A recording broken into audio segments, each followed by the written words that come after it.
The trap number 3, where you struggle with your strengths, is knowing it all. Anastasia has scaled her team from 10 people to 80 people in the last 3 years. And because of this fast period of growth, she has been totally involved in the entire operations of her business. So she knows everything. She knows the processes, she knows the customers, she knows what they like, what they don't like. And whenever something goes wrong, she knows exactly what to do and where to fix it. As a result, her business has been running smoothly so far. Everybody looks up to her. She knows everything and everybody wants answers. She provides the answers and the business is back on its way again. The only problem is that she keeps wondering, when will the people around her actually learn? When will the people around her step up and take ownership like she does in her business so that she can relax, right? She has brought her company to where it is today, but right now she has no space to relax because she doesn't feel that her people are taking the right amount of responsibility and ownership. And she keeps wondering that despite her telling them every time there is a problem, telling them how to fix it, why can't they take up more responsibility? Now,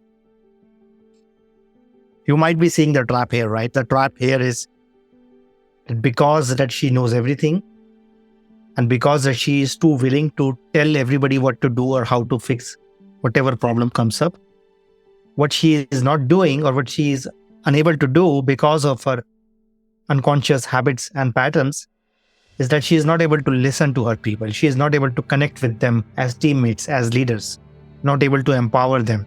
In fact, she doesn't even see that by her coming in and helping them every now and then only makes them disempowered, only makes them feel confused about what their role is, what their responsibility, and also make them feel intimidated by her presence, by how much she knows. And her people actually feel that they can never match up to her standards, and that keep them stuck in that cycle of not being sure, and then obviously mistakes happening, and then Anastasia has to jump in and solve their problems for them. The trap here is that because you are always right, you're always in that rush to solve problems immediately or as soon as possible, and that stops you from listening and connecting to other people as people first. So rather than focusing on the relationship, your attention immediately goes onto problem solving, and then you immediately jump into action to do that. So you are in control, you know everything. At the same time, this becomes a vicious cycle where you have no way to basically take yourself out of the cycle and then focus on working on the business rather than working in the business. The antidote to this trap is to let go of control, is to actually consciously step into a state of not knowing, consciously choosing not to know, not to figure out everything about your business while still being in charge, right? So you don't have to be in control, but as a leader, you still have to be in charge of your business. So deliberately stepping into the space of not knowing, deliberately not trying to put yourself into finding or figuring out every detail of your business, deliberately taking a step back and then trusting your people and letting them fail, succeed, and learn at their own pace. And even when they come to tell you about the details, your response could be that I trust you, you are here. And as long as you have the process documented or as long as you have the information written down somewhere, I trust you, I don't need to know that. Right? Once again, the antidote is to deliberately step into an area which might not be comfortable for you and what you have not done to take your business to where it is now, which is deliberately step into the space of the unknown, of the not knowing. And obviously that gives you anxiety. That is something uncomfortable and you do not want to do that. But this stage of your business actually requires you to do that. And if you can do that, you can still be in charge, but not in control of your business. And what that will do over a period of time is that you will see that you are less and less involved in the details of your business. You're not stepping in, but at the same time, your business is growing faster than usual. Right? The first reaction you might have is that if I let go of control, or if I step back, everything is going to go haywire. But the paradox is that the moment you can let go of control, but still be in charge and help your people learn a new way of operating, what you will see after a while is that you're not busy, you're not called in, At the same time, your business is growing faster than usual because almost everybody has learned, has stepped up. And then you are still in charge. So you still have that important role to play, but not at a level of jumping in and solving every problem or trying to keep every detail of your business in your head. What this will also do is create massive trust and ownership in your team. Just because of the fact that you have separated out and you have deliberately chosen to not bother yourself with the details. And you show trust and ownership, that is how other people are going to show up as trustworthy and as owners. A self-reflective question for you for this trap is that, can I actually let go of knowing it all and being in control? And can I deliberately step into that space, that uncomfortable space of not knowing, and that uncomfortable space of abstract ideas, and letting my people do everything else which is required from a detailed point of view?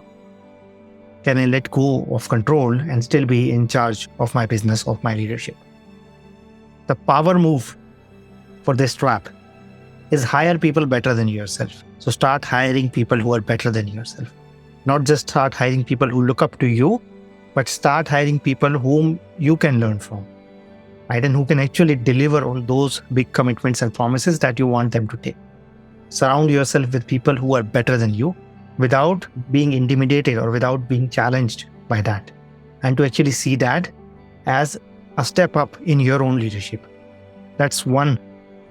And once you do so, to also deliberately letting go of knowledge, deliberately letting go of knowing it all, and trust others enough without asking for proof or reasons to do so, trusting people enough so that they take care of the details for you, and deliberately choosing. That's another power move. Every time you feel that anxiety that you don't want to let it go or you want to jump in, a power move is to just let it go and trust your people and telling them that you trust them, and then that you see them as owners, you see them as leaders, and that will allow them to show up as that.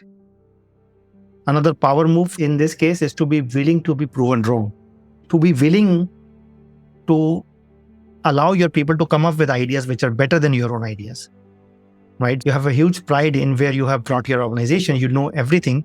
You're the smartest person in the whole organization because of your history and because you know everything. But once you start surrounding yourself with people smarter than yourself, then to be willing to be proven wrong, to be willing to have ideas which are different, even better than your own ideas, and then actually empowering other people, and not to see that as a sign of weakness, not to see that as your failure or a lack of leadership. In fact, your leadership will increase, or the output your company will produce will increase, and your people will start to see you as a leader more. You can be open to proven wrong. You can be open to listen to their ideas, even those ideas which are better and different than your own ideas. And if you can allow them the freedom, the autonomy, the ownership to actually experiment with their ideas without being bothered by the details. That is a power move.